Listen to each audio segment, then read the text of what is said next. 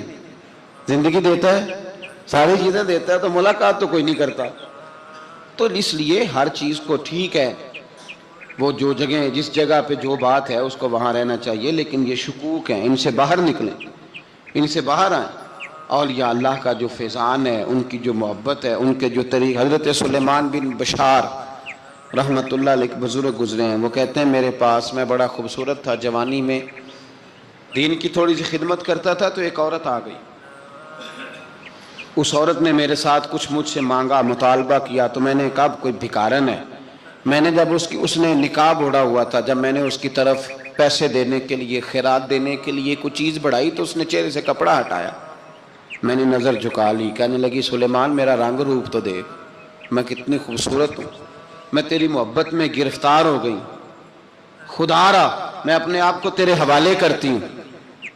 آپ فرماتے ہیں جب اس کے نیت اور ارادے میں اور لفظوں میں نے فطور دیکھا، تو میں استغفر اللہ پڑھتا وہاں سے بھاگ گیا، اتنا دوڑا کہ میں بصرہ سے باہر نکل گیا، شہر سے ہی باہر آ گیا۔ عورت سے دوڑ رہا ہے، مرد، نوجوان، خوبصورت۔ فرماتے ہیں عشاء کی اذانیں ہو رہی تھی، نماز پڑھ کے میں مسجد میں سو گیا، تو مجھے حضرت یوسف علیہ السلام کا دیدار ہوا۔ جناب یوسف کہتے ہیں میں حضور کا غلام اور غلاموں کا غلام اور صدیوں بعد کا غلام، تو جناب یوسف علیہ السلام میری خواب میں آئے اور کہنے لگے اٹھ جوان، میرے سینے سے لگ، یار تو نے تو نبی پاک کا امتی ہو کے وہ کام کیا ہے جو میں نے نبی ہو کے کیا تھا۔ اب کام حضرت یوسف والا کیا تھا نا، تو صدیوں اور سالوں اور مہینوں کا فاصلہ بن سکا، تو وہ آ گئے۔ مسئلہ یہ ہے کہ شکوک و شبہات والی زندگی نقصان دیتی ہے۔ حضرت ہمارے سلسلہ مقدسہ میں ایک سلسلہ علویہ ہے جو اعلیٰ حضرت فاضل بریلوی کو حاصل تھا، شاہ عبدالعزیز صاحب محدث دہلوی رحمۃ اللہ تعالیٰ علیہ نے بڑا لکھا مولا علی کی شان پہ، حضرت علی پہ کلام، ان کا ذکر، ان کے تذکرے اس قدر فنا ہو گئے کہ ہر وقت ذکر علی کرتے۔ فرماتے ہیں مجھے خواب میں حضرت علی کا دیدار ہوا، انہوں نے مجھے بیعت فرمایا اور مجھے اپنے سلسلہ مبارکہ میں اجازت دی۔ تو شاہ صاحب رحمت اللہ علیہ فرمایا کرتے تھے کہ میں نے وہ بہت کم لوگ ہیں جن کو پھر ان میں بیعت فرمایا جاتا ہے، تھوڑے چند لوگ، اور ان کو سلسلہ مبارکہ میں اس میں چند لوگ ہیں۔ اعلیٰ حضرت کے بعد شاہ علیہ رسول ہیں، شاہ علیہ رسول کے بعد شاہ عبدالعزیز محدث دہلوی ہیں، وہ ڈائریکٹ مولا علی شیر خدا سے بیعت۔ تو مطلب یہ ہے کہ کام شکوک و شبہات سے نکلیں۔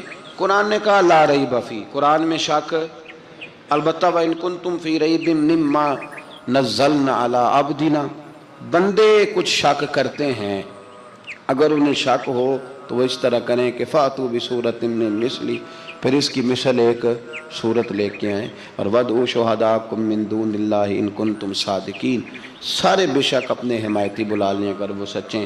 شک والی دنیا سے باہر نکل آئیں، حقیقت والی دنیا کو قبول کریں۔ شکوک و شبہات کا ازالہ نہیں ہوتا، شک دوسرے شک کو جنم دیتا ہے، نقص دوسرے نقص کو جنم دیتا ہے، غلطی دوسری غلطی کو جنم دیتی ہے۔ اور انسان جب تک شکوک کی، میں نے آپ کو کہہ دیا کہ ہر گھر بس سکتا ہے، ہر گھر، ہر عورت کے صحیح ہونے کی امید ہوتی ہے، پر جس بی بی کو اپنے خاوند کے کردار پہ شک ہو وہ بی بی کبھی مطمئن نہیں ہوتی۔ ہر گھر بس جاتا ہے، لیکن جس خاوند کو اپنے بیوی کے کردار پہ شک ہو جائے اس کا کبھی اس کے ساتھ سلوک مخلصانہ۔ شکوک والی زندگی بیماروں کی زندگی ہے، شکوک والی زندگی بیماروں کی زندگی، کمزوروں کی زندگی، بزدلوں کی زندگی۔ اس لیے حقیقت والی چیز جب تک آپ کے پاس کوئی چیز کلیئر ہو کے نہیں آتی، شریعت اسلامیہ نے بہتان کی سزا رکھی ہے 80 کوڑے، پتہ ہے آپ کو؟ جس نے ایسے ہی بہتان لگا دیا، دلیل ہی کوئی نہیں، ایسے ہی کہہ دیا کہ جی وہ مجھے شک ہے جی انہوں نے ایسے کیا ہے، فرمایا اسے کوڑے مارو۔ شک کی بنیاد پر بہتان ترازی کرتا ہے، کوڑے کی سزا رکھی، 80 کوڑے مارو اس ظالم کو۔ یہ شک کر رہا ہے اس کو جب اس کے پاس دلیل ہی کوئی نہیں۔ یہاں بڑے بندے ہیں بات کر دیتے ہیں، کہتے ہیں جی وہ ایسا ہوا ہوگا، میں نے ایسا دیکھا تھا، ہوگا، کیا تھا، ممکن ہے۔ تو یہ شکوک ہے، اس شکوک یہ سامنے والے کا کچھ بھی نہیں بگڑتا، اس بیچارے کا کیا بگڑنا ہے۔ یاد رکھیں بڑی خوبصورت بات یہاں حضرت عبداللہ ابن مسعود کی، آپ فرمایا کرتے تھے جب کسی بندے پر بندے شک کرتے ہیں اور ناجائز شک کرتے ہیں، اللہ اس کی عزتوں میں اضافہ فرما دیتا ہے، اللہ اسے شانیں عطا کرتا ہے۔ اپنی زندگی کو بیماریوں سے نکالنے، یہ روحانی بیماری ہے شک، اس سے باہر آنا۔ یہ ظلم ہے، اولیاء پہ بھی شک، صوفیاء پہ بھی شک، علماء پہ بھی شک، ہر بندے پہ شک، کوئی صحیح نہیں، سارے غلط، میں اکیلا صحیح۔ اس شک سے باہر آ جائیں، یہ نفسیاتی مریض بنا دے گا، بے سکون کرے گا، بے قرار کرے گا۔ جس ترتیب سے ہم مسکراتے ہیں، جس ترتیب سے ہم روتے ہیں، جس ترتیب سے ہم کسی بات کا اظہار تشکر کرتے ہیں، خدا ان باتوں سے پاک ہے۔ اب بہت ساری حدیثوں میں آیا کہ وہ مسکراتا ہے، تو کیا مطلب ہے مسکرانے کا؟ تو علماء تفسیر نے لکھا ہے مسکرانے کا مطلب یہ ہے کہ وہ بڑا ہی راضی ہوتا ہے اپنے بندے سے، بڑا راضی ہوتا ہے، یہ مطلب ہے۔ ایک تو مسکرانے کا مطلب یہ کہ وہ بڑا راضی ہو گیا، بڑا راضی ہو گیا، وہ مسکرا دیا اپنے بندے پہ۔ اور ایک اس کا معنی خود نبی پاک صلی اللہ تعالی علیہ وسلم نے بیان فرمایا، مسند امام احمد بن حنبل میں حدیث ہے، حضور سید عالم علیہ السلام سے صحابہ نے پوچھا یا رسول اللہ شہید تو بڑے لوگ ہوتے ہیں، شہیدوں میں افضل کون ہے؟ تو اللہ کے حبیب علیہ السلام فرمانے لگے وہ والا بندہ جو ڈٹ گیا تھا کافروں کے مقابلے میں، وہ ہلا نہیں، پوری طرح ڈٹ کے جو لڑا وہ شہداء میں افضل ہے۔ حضور فرماتے ہیں وہ جنت کے بالا خانوں میں سیر کرے گا اور رب اسے دیکھ کے مسکرائے گا، رب اسے دیکھ کے مسکرائے گا، اللہ تعالیٰ مسکراتا ہے اسے دیکھ کے۔ اور اگلے جملے میں حضور نے وضاحت کر دی، فرمایا جب رب دنیا میں کسی پر مسکراتا ہے نا تو اس کا معنی یہ ہے کہ قیامت میں پھر اللہ اسے حساب کوئی نہیں لے گا۔ جس پر اللہ دنیا میں مسکرا دیا اس سے کوئی حساب، تو وہ کام ڈھونڈنے چاہیے نا جس سے اللہ مسکرائے۔ ویسے کبھی ہم ایسا کرتے ہیں کہ نہیں کہ کسی کو راضی کیا جائے؟ یہ کام ہم کرتے ہیں کہ ہماری کمپنی کا جو سربراہ ہے وہ ہم سے راضی رہے، جس ادارے میں ہم پڑھاتے ہیں اس ادارے کا بڑا ہم سے راضی رہے، یہ کرتے ہیں ہم۔ اس کے لیے کچھ نہ کچھ ہیلے بہانے ہم کرتے ہیں، برادری، قبیلہ، علاقہ، بستی، لوگ کسی طریقے سے ہمارے ساتھ مطمئن رہیں، کرتے ہیں نا یہ سارے کام۔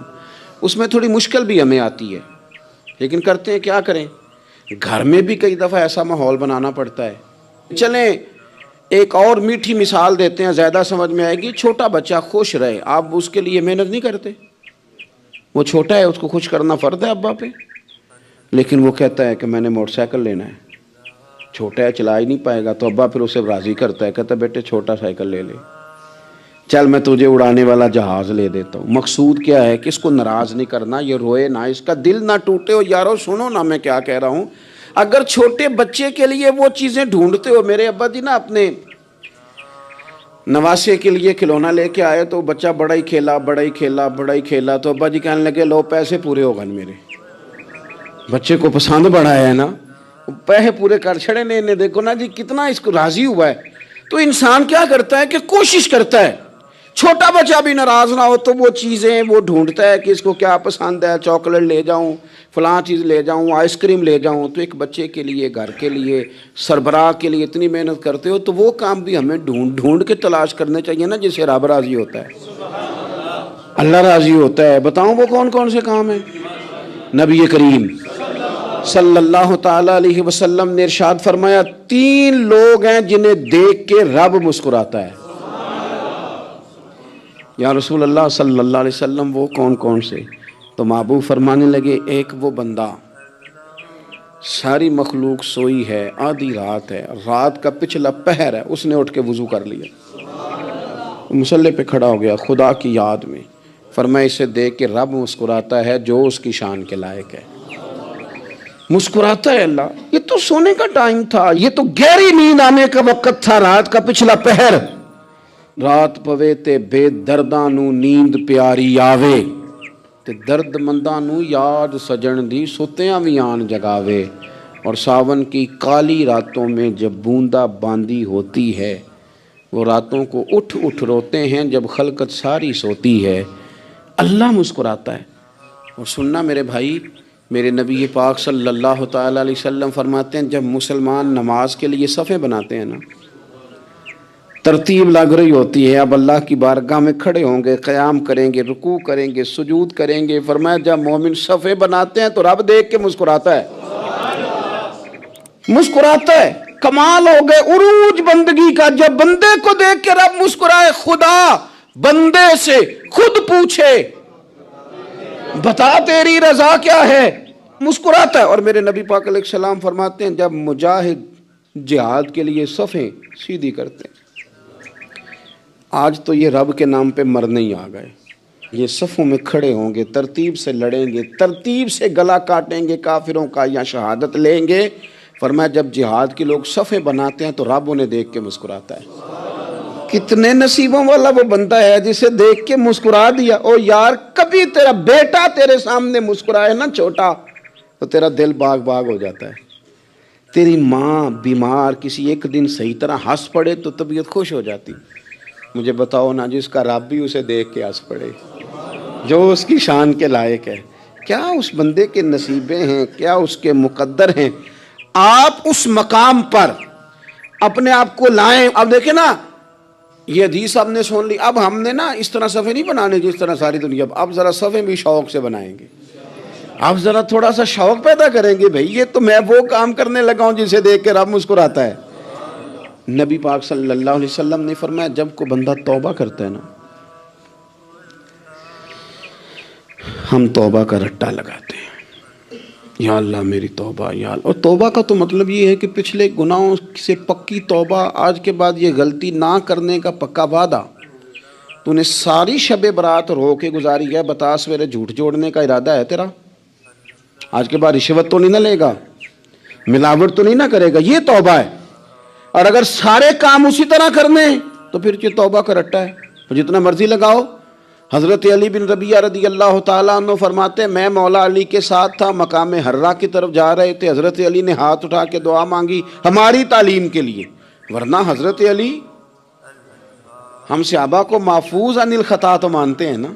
ہاتھ اٹھا کے کہا اے اللہ ہمارے گناہ بخش دے، تیرے علاوہ کوئی معاف کرنے والا نہیں۔ اور پھر حضرت علی آسمان کی طرف دیکھا اور دیکھ کے نا حضرت علی بن ربیعہ کو تو مسکرائے۔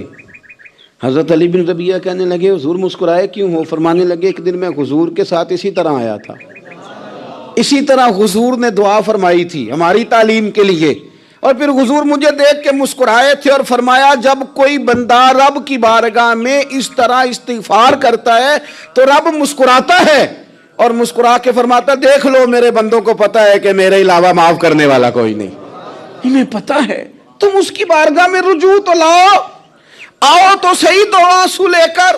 اقبال کہتے ہیں کہ موتی سمجھ کے شان کریمی نے چن لیا، قطرے دو گرے میرے ار کے انفال کے، دو میں نے آنسو بہائے تھے تو اس کے کرم نے تو موتی سمجھ کے چن لیے۔ سنو نا حضور اس استغفار کو، اللہ کو یار رات کو توبہ کر کے سونا چاہیے ہمیں۔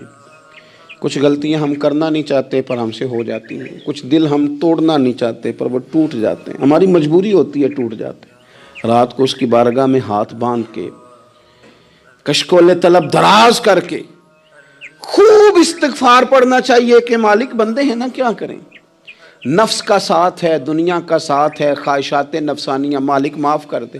درد سے توبہ، رسم نہ ہو، کہانی نہ ہو، لفظ نہ ہو، جملے نہ ہو، اور جناب ایسے لوگوں کے بیچ بڑے ہاتھ باندھ کے اور بڑا کوئی ضرورت نہیں، آپ اکیلے اپنی چارپائی پہ بستر کے اندر منہ دے کے بھی درد سے کہیں گے نا معاف کر دے تو وہ تو مہربانی بڑا ہے۔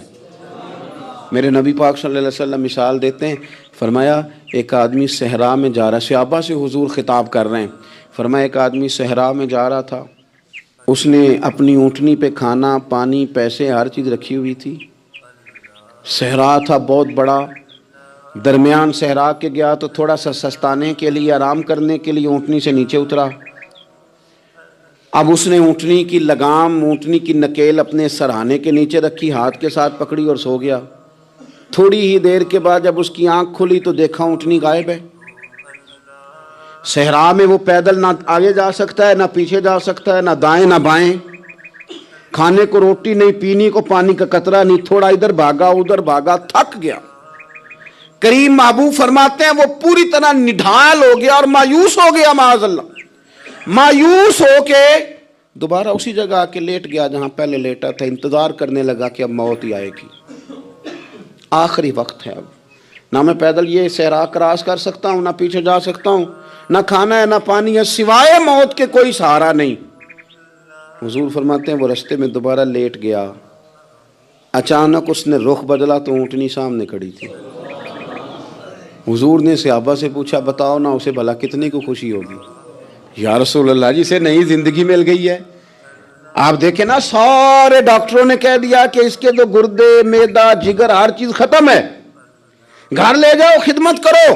ہر طرف پریشانی ہے. وہ بندہ بھی سمجھ گیا ہے کہ آخری وقت آ گیا، کل جاؤں پرسوں جاؤں. تیاری ہو گئی، سب لوگ آ گئے، باہر والے بھی آ گئے.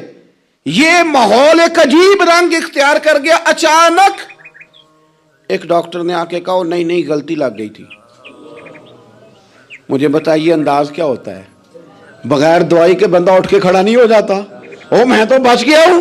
نبی پاک صلی اللہ علیہ وسلم فرمانے لگے اس کی اونٹنی مل گئی، بتاؤ بھلا اسے کتنی خوشی ہوگی. یا رسول اللہ وہ تو دوبارہ دنیا میں آ گیا. حضور فرمانے لگے اسے کچھ بھی خوشی نہیں ہوئی. جب کوئی رب کا گناہ گار بندہ آ کے توبہ کرتا ہے، رب کو اس سے کئی گنا زیادہ خوشی ہوتی ہے. میرا بندہ آ گیا ہے، میرا بندہ آ گیا ہے، میرے گھر آ گیا. اس نے آنسو بہائے ہیں.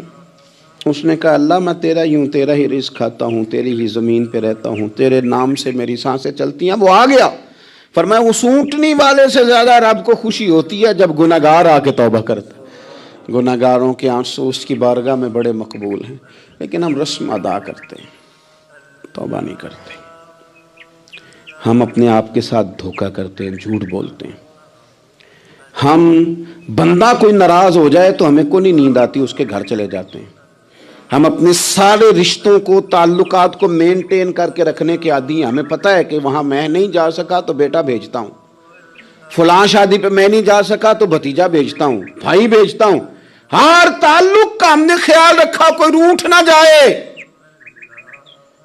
لیکن کمال ہے نا، یہ نہیں سوچا کہ اگر رب روٹھ گیا تو جب وہ روٹھ جائے نا تو سارے رشتے بھی بندے کے پاس موجود ہوں تو کوئی کارآمد نہیں ہوتا. پھر کروڑوں روپیہ جیب میں ہوں تو ڈاکٹروں کی دوائیاں اثر نہیں کرتی. وہ روٹھ جائے تو پھر انسان اس طرح سے پھسلتا ہے کہ بڑے بڑے اس کے پاس دروازے ہوتے ہیں پر کسی جگہ اس کا ہاتھ نہیں لگتا. خدا را خیال کریں، دنیا روٹھتی ہے تو روٹھ جائے، رب رسول ناراض نہ ہونے پائیں، اس کا خیال کریں. حضور فرماتے ہیں وہ مسکراتا ہے، اسے خوشی ہوتی ہے جب کوئی اس کا بندہ اس کی طرف رجوع کرتا ہے. میرے عزیزو، رسول پاک صلی اللہ تعالی علیہ وسلم نے ان لوگوں کے تذکرے کیے جنہیں دیکھ کے رب مسکراتا ہے. ہم نا گناہگاروں پر بھی فتویٰ دینے میں جلدی کرتے ہیں اور نیکی پر بشارت دینے میں بھی جلدی کرتے ہیں، حالانکہ یہ ہماری ذمہ داری نہیں. پتہ نہیں اللہ تعالیٰ کس کو کب توفیق توبہ دے کے اپنے قریب کر لے، لیکن بڑی جلدی ہے، بڑی جلدی فتویٰ دینے میں. اور یہ فتویٰ صرف مفتیوں کا نہیں رہ گیا، یہ میری طرح کے آپ کی طرح کے ڈھیروں لوگ ہیں جنہوں نے جیبوں میں فتوے ڈالے ہوئے. بھئی آپ نے کیوں ذمہ داری لے لی ہے جنت میں داخل کرنے کی اور نکالنے کی؟ یہ تو میرے رب کریم کا کرم ہے، وہ جس کو چاہے جب چاہے جتنا چاہے عطا کرے. لیکن کچھ لوگ نا بڑے پکے ہو گئے ہیں کہ شاید جو میں سوچ رہا ہوں وہی درست ہے. کبھی کبھی کچھ چیزیں عجیب بھی ہوتی ہیں، لہذا خدا کی رحمت پر بھروسہ کر کے بات کرنی چاہیے. اپنی مرضی کے فتوے نہیں داغنے چاہیے. وہ دیکھو جی فلانا بندہ یوں کر رہا ہے، آپ کو پتہ ہی نہیں پوری بات کا، آپ کو علم ہی نہیں پوری بات کا. حضرت بہاءاللہ نقشبند بخاری رحمت اللہ علیہ فرماتے ہیں میں حج کرنے گیا تو وہاں میں نے ایک آدمی کو کروڑوں کا کاروبار کرتے دیکھا تو میرے دل میں خیال ہے یہاں بھی اللہ اللہ کرنی چاہیے تھی، دنیا داری کر رہا ہے. لیکن فرماتے ہیں حج سے فارغ ہوئے تو میں نے دیکھا وہی بندہ سارا کچھ رب کی بارگاہ میں خیرات کر رہا ہے اور سینکڑوں غریب حاجی ہیں جن کو پورے پورے خرچے دے رہا ہے. تو میں نے وہیں اپنی سوچ سے توبہ کی کہ میں کہاں تھا. بڑی جلدی کھڑے نہ ہو جائیں. حضرت حسن بصری رحمۃ اللہ تعالیٰ علیہ ارشاد فرماتے ہیں کہ میں دریا کے کنارے گیا تو وہاں میں نے ایک شخص کو دیکھا، وہ اپنی ایک خاتون کی گود میں سر رکھ کے بیٹھا اور قریب ایک بوتل بھی پڑی ہے. میرے دل میں معاذ اللہ خیال آیا کہ دیکھو کس انداز میں ایک عورت کے ساتھ یہ ہے، اور پاس بوتل بھی پڑی ہے، جانے شراب ہے. کہتے میں سوچ ہی رہا تھا کہ اچانک کی کشتی آ رہی تھی دریا میں. وہ ہچکو لے کھائے، کشتی میں 4-5 لوگ تھے، وہ دریا میں ڈوبنے لگے. وہ آدمی تیزی سے اٹھا، دریا میں چھلانگ لگائی، پہلے ایک کو نکالا، پھر دوسرا نکالا، پھر تیسرا نکالا. ایک بندہ رہ گیا، کہنے لگا حضور مجھے تو آپ نے گناہگار سمجھا ہے، میں تو بڑے غلط انداز میں یہاں بیٹھا ہوں، آپ نے جو سوچا. چلیں گے چوتھا بندہ آپ نکال لائیں، کرے نا یہ کام، کرے نا یہ کام. بڑے بھولے بھالے، بڑے اللہ والے، ریاض آپ کو بس ہم ہی جانتے ہیں، اتنی جلدی فتویٰ.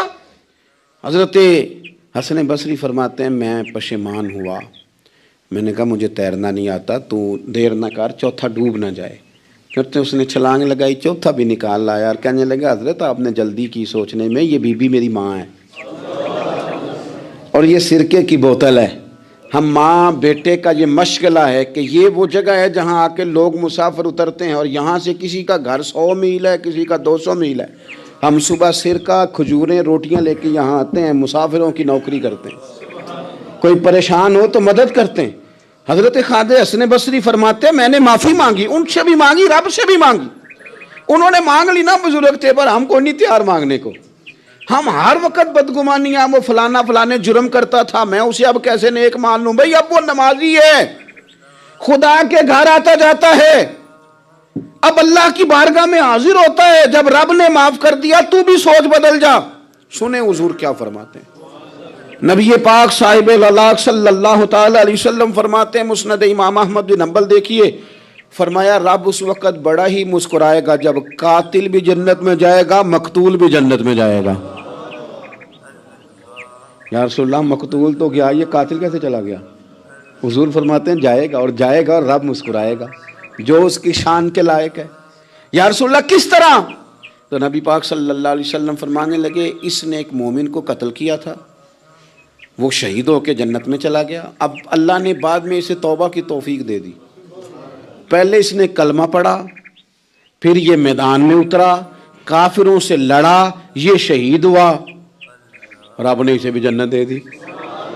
قاتل بھی جنت میں، مقتول بھی جنت میں. اور بات اتنی انوکھی ہے کہ رب دیکھ کے مسکرا رہا ہے جو اس کی شان کے لائق ہے. ہم جلدی میں ہیں، ہم انتظار نہیں کر رہے کہ شاید توبہ کر جائے، ہم انتظار نہیں کر رہے. لیکن میرے عزیز اتنی جلدی نہ کریں. سوچوں کا صاف ہونا، ذہنوں کا پاک ہونا، اور لوگوں کے بارے میں گمان کا اچھا ہونا. آپ کسی نفسیات کے ڈاکٹر کے پاس چلے جائیں، اسے کہیں ٹینشن بڑی ہے. میں ان کے مضامین پڑھتا رہتا ہوں، وہ سب سے پہلا سبق آپ کو یہ پڑھائیں گے کہ اچھا سوچا کریں. اچھا سوچنے سے بندہ تندرست رہتا ہے. کس سے بندہ تندرست رہتا ہے؟ ہیں جی واقعی. یعنی اس والے پڑوسی کے بارے میں بھی اچھا سوچنا ہے، گھر میں اس والے کے بارے میں بھی، چھوٹے بھائی کے بارے میں بھی اچھا سوچنا ہے، اور بڑے کے بارے میں بھی اچھا ہی سوچنا ہے. یعنی اپنی برادری قبیلے کے بارے میں بھی اچھا سوچیں، جو قبیلے کا نہیں اس کے بارے میں بھی چلیں تھوڑا سا اچھا سوچ لیں. اپنے بارے میں تو اچھا سوچا ہے بڑا. میں کہتا ہوں کہ ہم اپنی غلطیوں سمیت اپنے آپ سے بڑا پیار کرتے ہیں، اور دوسرے کی ایک غلطی نظر آ جائے تو ہمیں گھین آنے لگ جاتی ہے. آپ جلدی نہ کریں. مالک نے موقع دیا ہے بندوں کو، نہ وہ کسی کا رزق چھین رہا ہے، نہ سانسیں چھین رہا ہے، وہ اپنی زمین پہ چلنے بھی دے رہا ہے، رہنے بھی دے رہا ہے. تو جب اس نے موقع دیا ہے آپ بھی تھوڑا موقع دیں. اللہ بڑا کریم ہے، دروازے کھولے گا، اس کے بندے اس کی بارگاہ تک پہنچیں گے. بدگمانیاں، اور پھر بدگمانیوں کا عروج، اور اس لیول تک جا کے بات کر دینا کا جہاں سے خوف آئے کہ یار یہ بات نہیں کرنی چاہیے. رسول کائنات سرور دو عالم صلی اللہ تعالی علیہ وسلم فرماتے ہیں کہ اللہ مسکراتا ہے. دیکھو ہمارے ہاں نا ایک اور بھی مسئلہ بن گیا ہے.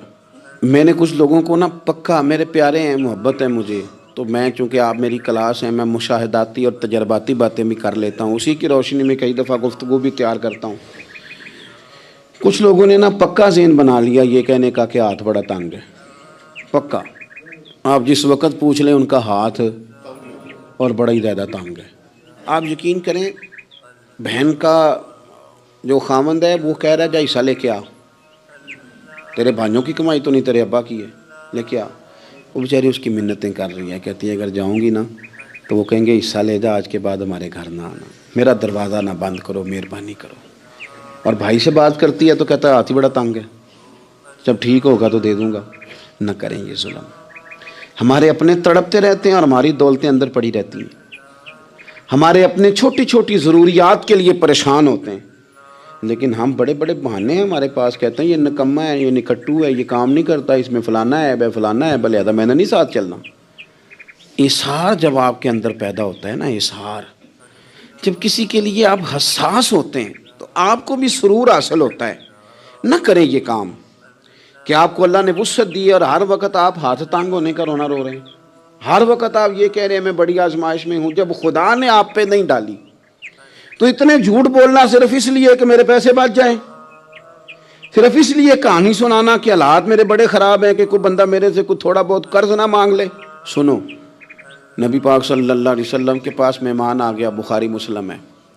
حضور نے ازواج مطہرات کے گھروں میں پیغام بھیجا, کچھ چیز ہے ضیافت کے لیے؟ یا رسول اللہ کچھ بھی نہیں, یہ دو جہاں کے شاہ ہیں اور پاس کچھ رکھتے نہیں, دو جہاں کی نعمتیں ہیں ان کے خالی ہاتھ میں. یا رسول اللہ کوئی چیز بھی نہیں. حضور نے صحابہ کے مجمع پہ نظر ڈالی, یا رسول اللہ صلی اللہ علیہ وسلم حکم ہو. تو حضور فرمانے لگے تم میں سے کوئی بندہ ہے جو اسے گھر لے جائے روٹی کھلائے. ایک صحابی اٹھے فوراً, حضور میں لے کے جاتا ہوں کھانا کھلاتا ہوں. فرماتے ہیں میرے گھر میں صرف بچوں کا کھانا تھا, یہ نہیں کہ فریزر بھرا ہوا ہے نعمتوں سے, صرف بچوں کا کھانا. یہ نہیں کہ کسی کو دیکھ کے اپنی ہنڈیا پہ برتن دے لیا, صرف بچوں کا کھانا. کہتے ہیں گھر گیا, بیوی سے کہا کیا کیفیت ہے؟ کہنے لگی بچوں کی روٹی ہے. میں نے کہا بچے سلا دے, صبح ناشتہ کر لیں گے. تو کہنے لگی آپ کیا کھائیں گے؟ تو میں نے کہا نہ میں کھاؤں گا نہ تو کھائے گی, مہمان جو نبی پاک کا ہے. کہا اچھا, اب ذرا تجویز دیکھو میاں بیوی کی سوجھی آپس میں. کہتے ہیں کھانا لگا دینا کیونکہ ایک آدھ بندے کا کھانا ہے. اپنی غربتوں کا ہر جگہ اظہار کرنا, رونا رونا. یہ دیکھو غربت کیسے چھپائی جا رہی. اس کو کہا نہیں کہ چل تو تھوڑا رحم کھا, تو آیا ہے تو تھوڑا رحم کھا, یہ نہیں کہا. کہا اٹھ کے نا تو کھانا رکھنا اور اٹھ کے نا چراغ ٹھیک کرنے کے بہانے بجھا دینا. ہم دنیا والوں کے سامنے کیوں اپنے دکھ بیان کریں؟ ہم جو کہیں گے رب رسول کی بارگاہ میں کہیں گے. تو نہ چراغ ٹھیک کرنے کے بہانے. اہلیہ اٹھی, کھانا دینے کے بعد چراغ ٹھیک کرنے کے بہانے بجھا دیا. خامد بھی ہاتھ چلاتے رہے, بیوی کبھی برتن رکھتی کبھی اٹھاتی, پتہ چلے کہ کھانا کھا رہے ہیں, کھانا کھایا جا رہا ہے. کہتے ہیں مہمان پیٹ بھر کے کھانا کھا گیا. یہ کام ہوا رات کے اندھیرے میں, اس وقت ہوا جب چراغ بھی بند تھا, اس وقت ہوا جب کوئی دیکھنے والا نہیں تھا, کسی پڑوسی کو بھی خبر نہیں تھی. فرماتے ہیں صبح کے اجالے میں اس مہمان کو لے کے مسجد نبوی میں نے قدم رکھا تو نبی کریم نے فرمایا رات جو تم نے کام کیا ہے نا اسے دیکھ کے میرا رب بڑا مسکرایا ہے, اللہ بڑا مسکرایا ہے. اللہ تر دامنی پہ شیخ ہماری نہ جائیے, ہم دامن نچوڑ دیں تو فرشتے وضو کریں. یہ شان ہے صحابہ کی. نبی کریم علیہ السلام نے فرمایا رب رات مسکرایا تیرا یہ انداز دیکھ کے, اور اس نے قرآن نازل کیا وَيُؤْثِرُونَ عَلَىٰ أَنفُسِهِمْ وَلَوْ كَانَ بِهِمْ خَصَاصَةٌ. کچھ لوگ وہ ہیں جنہیں بڑی بھی ضرورت ہو تو دوسروں پر اثار کر دیتے ہیں, قربانی دے دیتے ہیں. رب مسکرایا ہے, اندر پیسے رکھے ہوئے ہیں, اندر پیسے رکھے ہوئے ہیں. اور بہن آ کے منت کر رہی ہے کہ بھائی حالات بڑے خراب ہیں, تھوڑی سی مہربانی کر. تو کہتے ہیں بہن پردہ ہی ہے بس, کیسے بتاؤں تجھے حالات, تجھے کیا بتاؤں کام کتنی مشکل سے چلتا ہے, یہ پردہ یہ بس. بہرحال اگر تو نے کہا ہے نا 50,000 تو میں زیادہ نہیں کوئی 20 کو دے دوں گا تجھے, وہ بھی خاصی نیکی کر کے, وہ بھی بتا سکھا کے. رات اماں پہ علیحدہ سے احسان چڑھاؤں گا, ابا پہ علیحدہ سے چڑھاؤں گا کہ تمہاری بیٹی کے ساتھ تعاون کر رہا ہوں, سارے علاقے کو ویسے ہی بتاؤں گا. اور وہ غریبنی بیچاری 20,000 لے کے گھر گئی ہے, پہ سفارشیں کر رہی ہے کہ مہربانی کرو. میں نے ایسے بھی دیکھے ہیں جو پہلے بیوی کو پکڑاتے ہیں تو دے, اس لیے کہ پھر وزیر اعظم تو ڈنڈا نکال لے گا تو بڑا مشکل ہو جائے گا پھر گھر میں رہنا. لہذا وہ یہ تو آگے لگ، یہ کیا لہجہ ہے آپ کا؟ یہ تو کسی کو بھی دیں تو چھپا کے دینے کا حکم ہے، کسی کو بھی دیں تو ہمیں حکم یہ ہے کہ سیدھے ہاتھ سے دینا ہے، الٹے کو خبر۔ اور یہ جو بالکل ہی اپنے ہیں، ان پر تو پردہ پوشی آپ کے لیے ویسے ہی ضرورت تھی۔ میرے عزیز، رب مسکراتا ہے، میرے نبی پاک علیہ السلام نے یہ اعمال ہمیں بتائے جن پر اللہ مسکراتا ہے، خوش ہوتا ہے۔ اور بعض لوگوں کو حضور نے نامینیٹ کیا، حضرت سعد بن معاذ رضی اللہ تعالیٰ عنہ عظیم صحابی تھے۔ یہ وہ خوبصورت صحابی ہیں جن کے جنازے کو کندھا میرے نبی پاک نے عطا فرمایا، حضور نے کندھا عطا فرمایا۔ کمال ہو گئی، نرخ بازار محبت کا انوکھا ہی ہو گیا، خود خریداروں میں شامل آ کے مولا ہو گیا۔